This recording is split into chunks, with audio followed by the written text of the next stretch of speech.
Lição 9, a divisão do reino. Então nós vimos aqui os 3 reinados, né? Reinado do rei Davi, primeiro do rei Saul, rei Davi e rei Salomão. E agora vamos ver sobre a divisão do reino. Até então, no reinado de Saul, Davi e Salomão, a gente tem um período do reino unificado, ou seja, as 12 tribos de Israel estão sobre o mesmo reino, sobre o mesmo comando, sobre o mesmo rei. Lição 9, página 46. A gente vai ver aqui na divisão do reino que quando o rei Salomão morre, deixa eu colocar aqui. Quando o rei Salomão morre, o seu filho Roboão assume o reinado. O rei Salomão escolhe ele para suceder o seu reinado. E é interessante que no período do rei Salomão, como a gente viu, no final da sua vida, Salomão, assim, ele estava cobrando muito imposto, muitas taxas, né, colocando um encargo muito pesado sobre o povo para manter a sua corte e manter o seu palácio. Ele era um rei muito rico, com muitos luxos da época, né? E isso custava dinheiro. Então ele recolhia isso, colocando encargos, tributos e impostos sobre o povo. Então quando ele morre e Roboão assume o reino, os líderes das tribos vieram até Roboão e falaram assim: ó rei, tá difícil, tem muito imposto, muita carga, muito trabalho, não tem como você diminuir aí não um pouco, dar uma amenizada, porque tá difícil para todo mundo aqui. O que Roboão fez? Ele vai consultar primeiro os conselheiros do pai dele. Agora imagina, gente, se Salomão já era sábio, imagina os conselheiros do rei Salomão. Ele foi consultar os conselheiros de Salomão. O que eles falaram? Olha, reduz. Você reduz o imposto, reduz as taxas, que o povo vai amar você e você vai ficar tranquilo no seu reinado. Aí o que ele fez? Foi consultar os amigos dele. Os amigos pessoais jovens, inexperientes, que não eram sábios. O que eles falaram? Assim, não, você tem que aumentar. Para você dizer que você é rei, para estabelecer a sua autoridade como rei sobre eles, como se eles não tivessem, eles não podem vir aqui pedir isso para você. Roboão acabou vindo seus amigos e não os conselheiros de Salomão. O que acontece com isso? 10 líderes de 10 tribos de Israel falaram assim: olha, que parte nós temos para a casa de Davi? Vem Israel para cá e que a casa de Davi fica com a casa de Davi. E aí há a separação do reino, né? Olha só o que diz aqui o texto. Vendo, pois, todo Israel que o rei não lhe dera ouvidos, reagiu dizendo: que parte temos nós com Davi?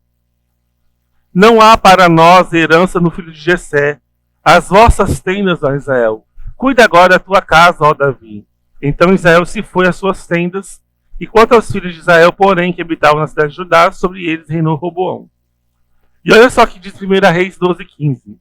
O rei, pois, não deu ouvidos ao povo, porque este acontecimento vinha do Senhor para confirmar a palavra que o Senhor tinha dito. A gente vai lembrar que quando a gente estudou a história de Salomão, Deus falou para Salomão: porque você se desviou, o seu reino será repartido.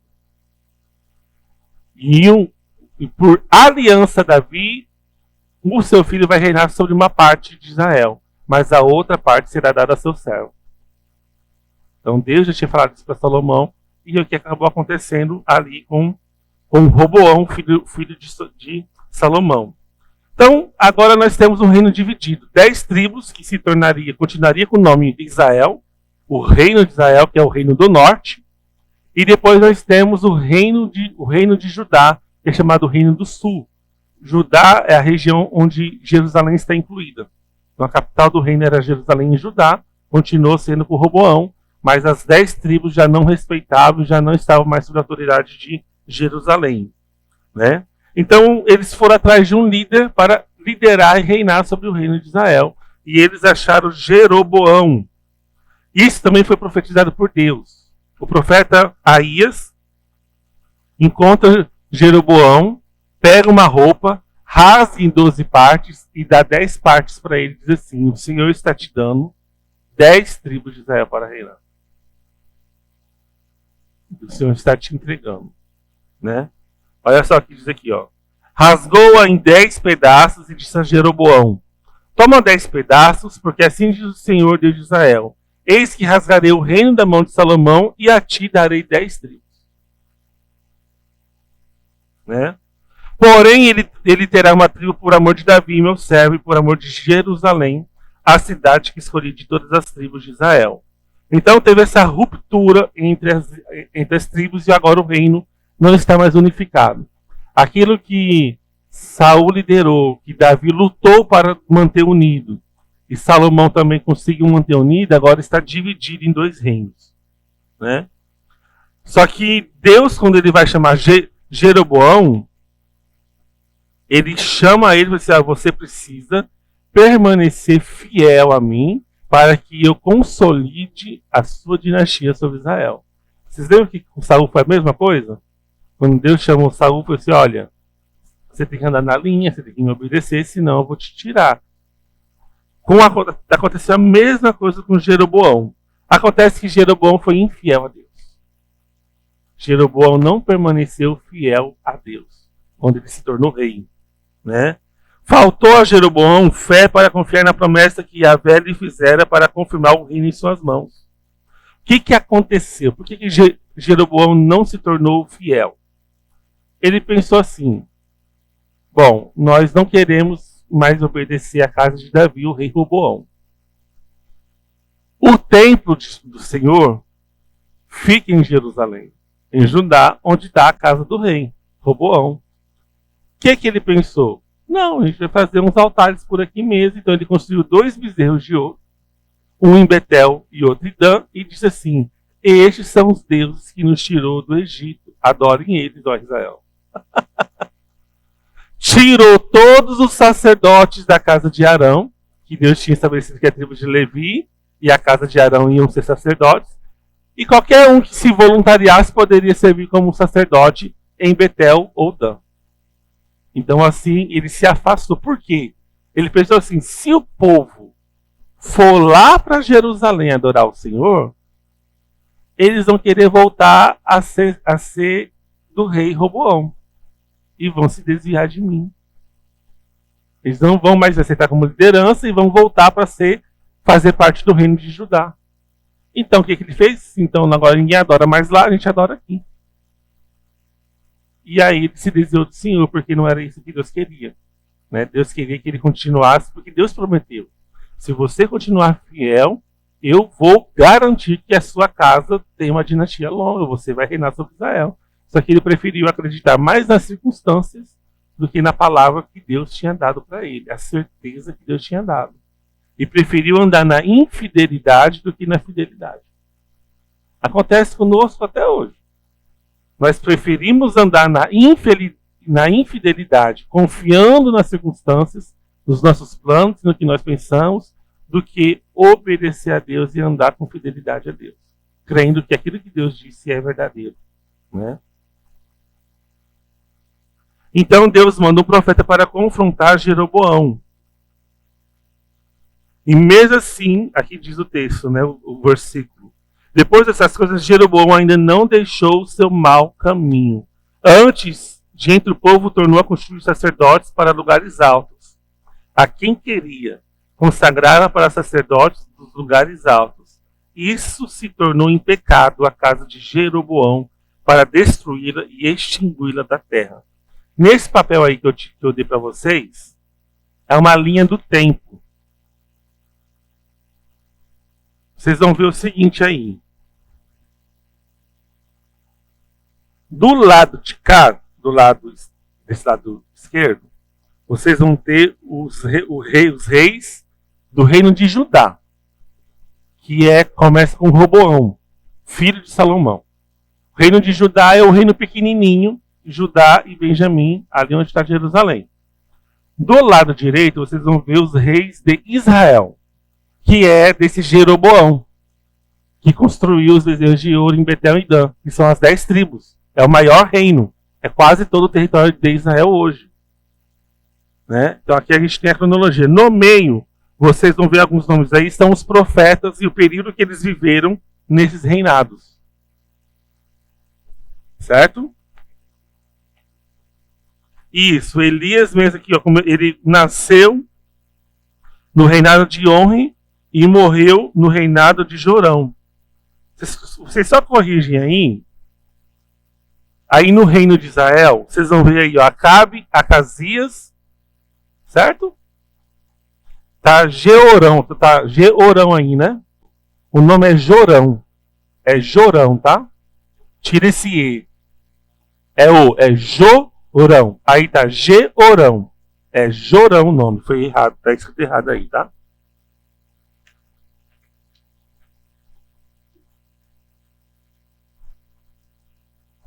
Então vocês vão ver aí. Salomão morre. Roboão assume o reino do sul. E Jeroboão então assume o reino do norte. As tribos do norte, o reino de Israel. O juízo sobre Jeroboão, Deus falou através do profeta que ele ia destruir a casa inteira de Jeroboão. É interessante que no reino de Israel, a gente vai ver já no outro capítulo, que é uma sequência de péssimos reis. Não teve nenhum rei bom em Israel. Nenhum rei de Israel seguiu o Senhor. Nenhum. Todos foram maus. E assim, é comandante de exército, é intriga, é morte, é assassinato, é puxando no tapete. Assim, as sucessões de reis do reino do norte foi terrível. O que acontece? Veio uma enfermidade sobre o filho de Jeroboão. E a gente está falando do reino do norte. Né? O que é que ele faz? Ele manda a mulher dele ir buscar o profeta Aías. Falar com o profeta Aías, o profeta do Senhor. Só que ela foi meio disfarçada. Porque queria que ele profetizasse e ministrasse cura sobre o filho dele, né? Então ele mandou a esposa dele para fazer isso. Só que quando ela bate na porta do profeta, o profeta manda o servo dele abrir a porta com a mensagem. E olha essa mensagem. Entre mulher de Jeroboão. Ele já sabia que era a mulher dele, já tinha revelado. Por que você está fingindo que é outra pessoa? O profeta Deus já tinha revelado tudo para o profeta. Eu estou encarregado de dar más notícias. Vá dizer a Jeroboão que o Senhor, o Deus de Israel, manda dizer a ele o seguinte: eu escolhi você do meio do povo e o tornei governador do meu povo Israel. Eu tomei o reino dos descendentes de Davi e é você, mas você não tem sido fiel. Você não me seguiu de todo o coração. Você tem pecado muito mais do que todos aqueles que foram reis antes de você. Vou matar todos os seus descendentes do sexo masculino, tanto os jovens como os velhos. O seu filho, esse filho que estava doente, vai ser a única pessoa da família de Jeroboão que será sepultada, porque ele foi o único de quem o Senhor, o Deus de Israel, se agradou. O filho ia morrer, mas foi a única pessoa da família de Jeroboão que foi sepultada. Todos os outros foram comidos por animais. Nem sepultados foram. Porque Deus tinha dado. Imagina, gente, olha o presente. O cara tem um reino de Salomão, um dos reinos mais prósperos do mundo na época. Deus entrega 90% do território para ele. Esse aqui é seu. Seja fiel. E o cara se desvia. E ainda depois quer buscar o Senhor para poder curar o filho dele, mesmo não tendo voltado, mesmo não tendo se arrependido. Então Deus coloca esse castigo sobre ele. Né? E aqui nós vemos o tamanho da soberania de Deus sobre a história. Né? Sobre os governos e reinados. Amém?